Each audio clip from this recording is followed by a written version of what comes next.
Ito na mga kasipag, dumating na po yung binili namin. Pang school supplies, ito na po. Wa pa ko kailis. Ikaw nakailis na ka. Haggard. Nagyaya. Nakita na Yan. siya. So dito lahat siya. Yan. Dili kami nito. Bawal ang mga lips na. Yan. Muna siya. So yan mga kasipag, yan po. So yan po yung school supplies natin, yan po. So nandyan na po lahat, no. So bag na lang kulang kasi wala tayong budget pang bag, no, kasi halos 1K din. 100 na halos estudyante. So wala tayong 100,000. So ayan mga kasipag, you know.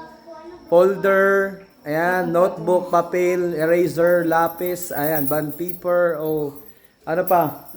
Roller. Crayons, yan. Ito yung mga kabataan, no, ito na. Yan. Mo ni mga estudyante. Yan yung mga tatag. Yan, Haggard nagyaya. Ayun, maraming salamat po kay Ma'am Marie Agno Hartley. Yan, kaya sa mga foundation nito about sa donasyon, about sa school supplies kay Ma'am Marie, Ma'am Novicio. Ayan, maraming salamat po sa inyo. At kay Ma'am Dance, Ashley, Ma'am Josephine, Ma'am Venus, Ma'am Seren Lee, tsaka si Ma'am Vicky Sevilla. Ayan, Ma'am Nikki Sevilla. Shout out po sa inyong lahat, no. Sa Team Kasipag, Seretid R, shout out sa iyo. Maraming salamat sa inyong suporta sa inyong lahat po. Maraming salamat.